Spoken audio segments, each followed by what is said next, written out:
Here we go, slowly loading in the world. I have a confession to make. I don't know if I should be ashamed of this or not, but I was using Optifine until, well, last week. I wasn't even here last week. No, I was using Optifine up until 1.20. And, well, I finally did it. I got iris shaders with sodium and all that stuff. And that's what I'm in right now. Because Optifine, you can't get Optifine for 1.21 yet, can you? Unless it's just in beta. And usually that's just for patrons. Yeah. Optifine is slow at updating. Very slow. But here we are. We are able to use shaders in this world. Saga of Labyrinthum recording is going to start immediately. Yes. But I'm going to be adding a couple extra things. I'm going to be adding FreeCam, which is going to be absolutely amazingly helpful for screenshots, for making the screenshots for thumbnails. And that's mainly what I want to use FreeCam for, as well as just, to get a good overall view of how my builds are going. But I'm going to get to the cheating part in a moment. So the other thing is I'm going to be getting Zero's world map, not minimap. I don't care for minimap. I don't want to have it on the screen. I don't want to use it. At least not for this. I use it on Brambles, and that is it. That's the only thing I use it for. But for this, it's going to be very, very useful, especially for planning and all that stuff. Let's make it daytime. But as far as cheating goes, so this is where Season 2 is going to take place, this area. I've already made a video about this. And that video, I was talking about the planning and how I was going to be doing Japanese-style planning, but the architecture style is not necessarily going to be Japanese. I put a poll up, and it seems people want more of a British style, like late 19th century British style architecture than, I guess, a modified modern Japanese style. I really like the modern Japanese style for one reason. Because so many people have rooftop, not balconies, but they have rooftop areas where they hang their laundry. And it's perfect for this area because then you can go on your roof and you can actually have a view. And I kind of want to do something like that, but have rooftop gardens instead. I would love to do that. I think that will be so useful.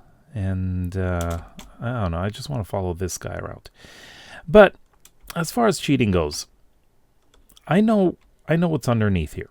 I've done a lot of exploration of caves and stuff, and there's actually quite a few large caves. There is a ravine over here, which is pretty much useless. But there's an entrance to a cave right over here. Keep in mind it's way up here. We're pretty high up. And this entrance, this cave entrance, goes down in here. We can go all the way down here. I know it's a little bit dark. And you keep going and going. Just come over here. And it kind of opens up, right? And then it goes down and down and down and down. And it keeps going down, and we find ourselves even farther down into a cave like this, where it keeps going down and down. You get the point, right? So it does kind of open up, sort of. Hello?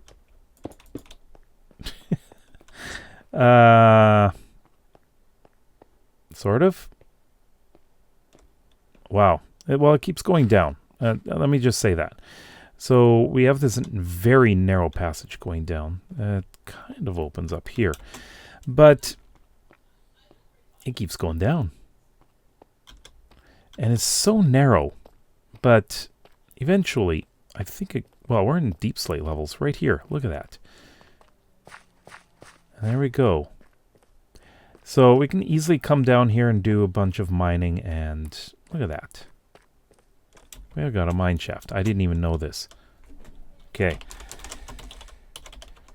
Let's go into spectator mode. And there's a diamond right there. Okay, I did not come down this far. I didn't even realize that there was such an extensive... Wow, this is a big mine shaft. That's impressive. Okay, so I think where I was... Right. There's a big cave. Let me just come up here. Right over here. There's a cave down there. That's kind of a dead end, though. But I do want to do something with this. Right here.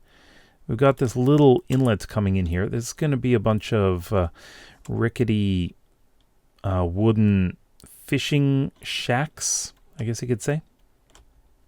And we've got caves in here, which I think I'll cover those up. But way up here, on the edge of the city, we've got this. This goes down pretty far. And it opens up into something like this. So we've got a nice big cave system down here. Look at this. Maybe I should just put this... let's do this. I usually don't do this. Let's do infinite. I'll clear that later. So we've got this whole cave system. And we are down here. Keeps going down as well. But I have to tell you something. I've looked around this entire cave. Oh, finally. Single diamond. Or 2 diamonds. But I looked all over the place, and I couldn't find any diamonds. That's how terrible this cave system is. No diamonds. It's a lot of tough around here. You see, I'm just looking around, and I can't see the diamonds at all. Have you ever seen a cave system like that, and none at all, except for that one little bit there? Wow. I don't think I'm going to be going diamond mining down there anytime soon. But that... There's a lot of geodes around. I did find a couple of spawners. There is, in fact, near one of the cave systems, one that's fairly easy to access, there is... where if I could find it, that would be wonderful. There's a skeleton spawner. And I think that would be ideal. It's not this far down. But I'm in the ocean. Gee. I shouldn't be under the ocean. But yeah, so somewhere down here. There. This has got to be it, right? Nope, that's a zombie spawner. Okay, so I've now found a zombie spawner. There's also a spider spawner somewhere. But I'll have to go searching for it. And so in case you think this is cheating, I just want to remind you that this world is more about building a playable map, but doing it in survival. And this is purely for building purposes. But yes, I am playing it in survival because there is that challenge, right? And I like to have that challenge. Where am I? Oh, I am here. Okay. But having that challenge allows me to switch to... wow, I can't type. So having that challenge allows me to, play the game while I'm building.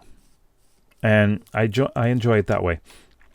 I don't particularly like playing in creative. Creative is actually I get bored of creative so quickly. Effect, clear. And it's not something I really want to do much of. I have done, of course, I do tutorials in creative. That I have no problems with. I prefer to do it that way. But this is a world that I want to be able to plan ahead. And so I do a lot of this exploration in this creative world to help me out, to help me figure out what everything is, where everything is. And I get to find these little things like here, I want to do something with this. I don't know what yet, but I would like to do something with it. There's also a little spot over here. Already that time. And this is an interesting little spot. So walk over here. Now there is a kind of like a little bit of a bridge going over. Here. So walk right across here. And we can come down this way. Now I'm thinking this may be a way to get down. Yeah, a way to get down to there where we have the bridge going across to the industrial area. But up here, this is an interesting little spot. I like this. I'm thinking of actually using this and maybe putting in some kind of patio slightly overhanging here. And in the walls, putting in little shops or cafes or something. I think that would be neat. That would be a really fun thing to do. And of course, it's open up here. And I will widen this, make this a bit more of a kind of a bridge going across over to here. And of course, we'll have buildings all over the place. And probably road down here too. So it's having that bridge would make things interesting. Yeah. I'm just really inspired quite a lot, as I mentioned before, by Japanese city planning. And sometimes you find these little tiny alleys where you've got these hidden bars and restaurants and things like that. It's just fun to explore things like that. And I want to do that in this city. It's just such a neat thing to do. And down in here too, we've got this cave system in here. And this actually goes through into the snowy area. But yeah, this is where I already went down in the beginning. But it goes up to here where we've got snow. And I discovered that kind of snow. Powdered snow. Yeah, lovely. But this area I'm going to have to get rid of. It doesn't fit with the city. Because this area is going to have some major buildings up here. And I don't need that. Although it's going to end up snowing, isn't it? Oh well. That happens, right? Can't even jump out in creative. But yeah, this is going to be probably one of the most fun projects I've got. And yeah, like I said, the cheating part, I'm not cheating. I know a lot of people. One thing that I like doing is watching people do time-lapse videos where they are building something or just rebuilding something like a village. And they're in creative. They're usually in creative. But I just feel like this is a creative world in in survival. It's a creative survival world. But I don't use any of the creative tools except for being able to see what is where. So I can plan. It's a planning world. Yeah, so that's how I feel about it. Normally in another type of game, like if I'm playing hardcore, for example, I would not be doing this at all. I would be doing it fully in survival, hardcore survival. No looking, none at all. I would just make sure that I am just surviving, really. But yeah, that's what I think. What do you think about it? Do you have any issues with me playing in Labyrinthum that way? Let me know in the comments below. And do you have any ideas for some of these little spots that I showed you? Let me know in the comments as well. If you like videos like this, then please consider subscribing to this channel and my main one. Both are in the end card. We'll see you next time. Bye-bye.